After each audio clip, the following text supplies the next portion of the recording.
India में हम अक्सर औरतों की इज्जत करने की बात करते हैं। हमारी संस्कृति में महिलाओं को देवी का दर्जा दिया गया है। हम अपने देश को भारत माता कहते हैं। यह नाम ही हमारे देश में महिलाओं के महत्व को दर्शाता है। लेकिन बहुत सी भारतीय महिलाओं के लिए हकीकत इस आदर्श से अलग है। वे आज भी कई चुनौतियों का सामना कर रही हैं। सच्ची बराबरी का मतलब है कि आदमियों और औरतों को एक जैसे हक, मौके और सम्मान मिले। यह केवल एक आदर्श नहीं, बल्कि एक आवश्यकता है। इसका मतलब है कि लड़कियों को स्कूल जाने का मौका मिले ताकि वे भी अपने सपनों को पूरा कर सकें, और औरतों को फैसले लेने में बराबर की आवाज मिले। यह उनके आत्मसम्मान और आत्मनिर्भरता के लिए बहुत जरूरी है। ये क्यों जरूरी है? जब औरतों के साथ बराबरी का सलूक होता है तो सबको फायदा होता है। परिवार मजबूत होते हैं, समाज सुरक्षित होता है और आर्थिक विकास भी तेजी से होता है, और देश ज्यादा तरक्की करता है। यह एक समृद्ध और खुशहाल समाज की नींव है। जेंडर इक्वालिटी सिर्फ औरतों का मुद्दा नहीं है, ये सभी भारतीयों के लिए एक बेहतर भविष्य बनाने के बारे में है। यह एक सामूहिक जिम्मेदारी है। हमें खुद से कुछ कठिन सवाल पूछने की जरूरत है। क्या हम वास्तव में समानता के लिए प्रयास कर रहे हैं? क्या हम ये सुनिश्चित करने के लिए काफी कुछ कर रहे हैं कि औरतों को भी आदमियों जितने ही मौके मिलें? क्या हम उन्हें सही मार्गदर्शन और समर्थन दे रहे हैं? क्या हम अपने बेटों और बेटियों को बराबरी और सम्मान के समान मूल्यों के साथ बड़ा कर रहे हैं? यह हमारे भविष्य के लिए बहुत महत्वपूर्ण है।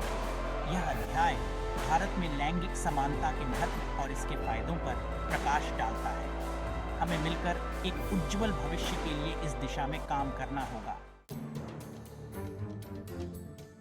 आइए कुछ चौंकाने वाले तथ्य देखते हैं। ये आंकड़े हमें सच्चाई दिखाते हैं। क्या आप जानते हैं कि इंडिया में काम की जगहों पर आदमियों और औरतों में कितना बड़ा अंतर है? आंकड़े झूठ नहीं बोलते। 25% से भी कम वर्कफोर्स औरतें हैं। हाँ, सिर्फ 25%। यह संख्या हमें सोचने पर मजबूर करती है। इसका मतलब है कि हर 100 काम करने वालों में से केवल 25 ही औरतें हैं। क्या यह चौंकाने वाला नहीं है? यह आंकड़ा हमें एक गहरी समस्या की ओर इशारा करता है। और जो काम वो करती हैं उसके लिए भी उन्हें आदमियों से कम पैसे मिलते हैं। क्यों? यह सवाल हमें जवाब ढूंढने पर मजबूर करता है।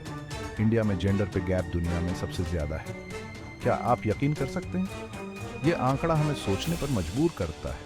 इसका मतलब है कि एक आदमी जितने रुपए कमाता है उसके मुकाबले एक औरत को उसी काम के लिए शायद 60 या 70 रुपए ही मिलते हैं। ये कितना अनुचित है। यह आंकड़ा हमें बदलाव की जरूरत बताता है। यह अन्यायपूर्ण है और इसे बदलना होगा। क्या आप सहमत नहीं हैं? आंकड़े हमें बदलाव की दिशा दिखाते हैं।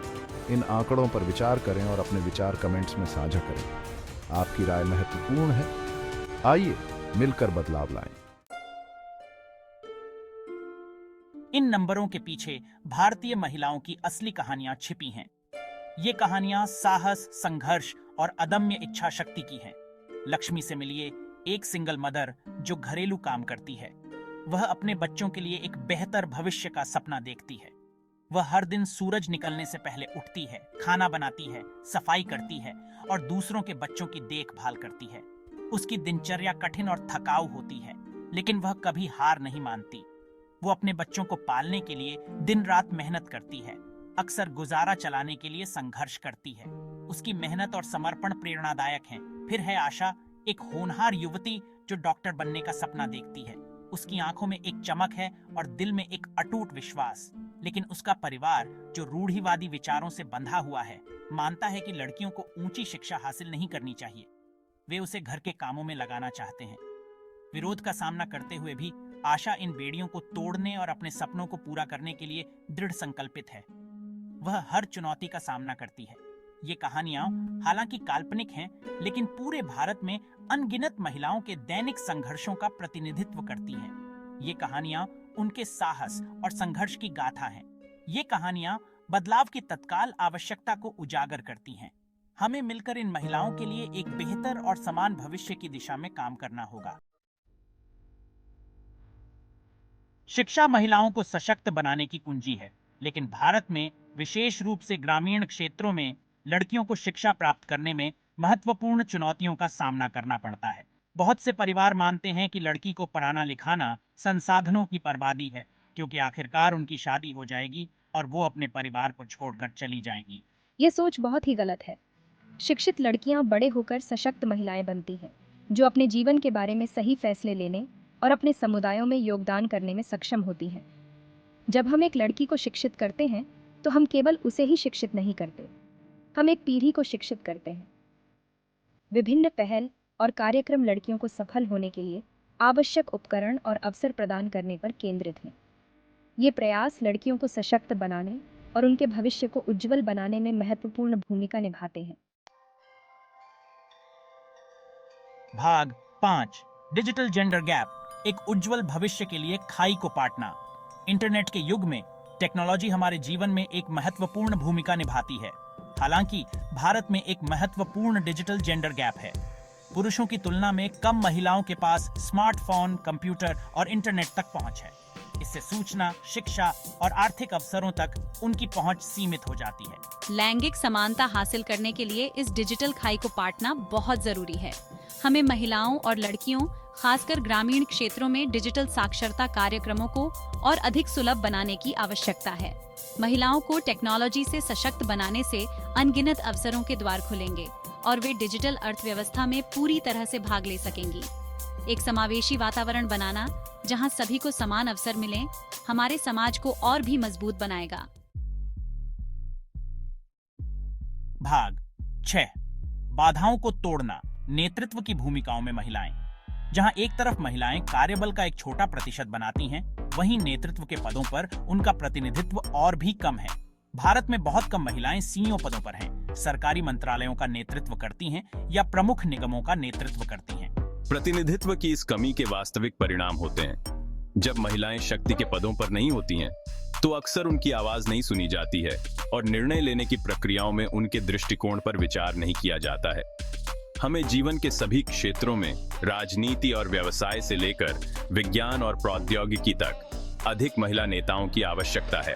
महिला नेता अपने संगठनों और समुदायों में सकारात्मक बदलाव लाती हैं।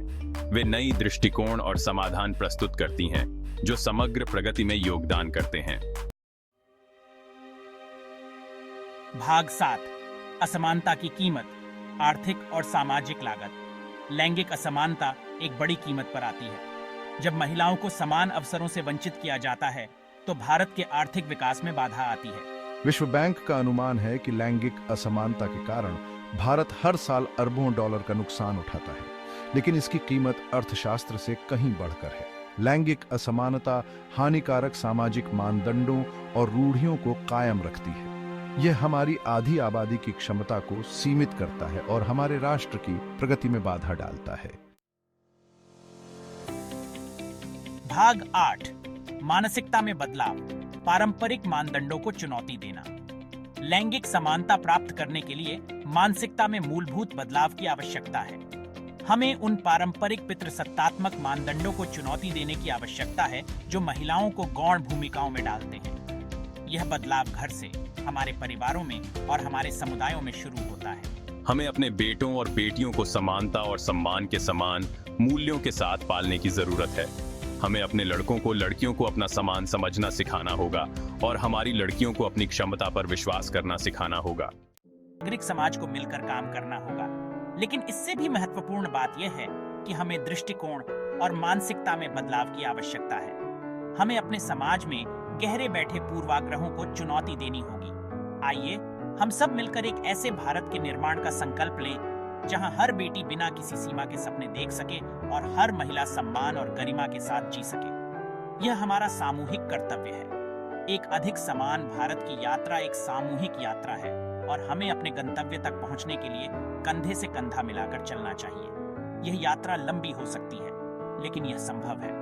हमने अब तक जो प्रगति की है, उसे मनाते हुए हमें निरंतर प्रयास करते रहना चाहिए ताकि हम एक अधिक समान समाज प्राप्त कर सकें।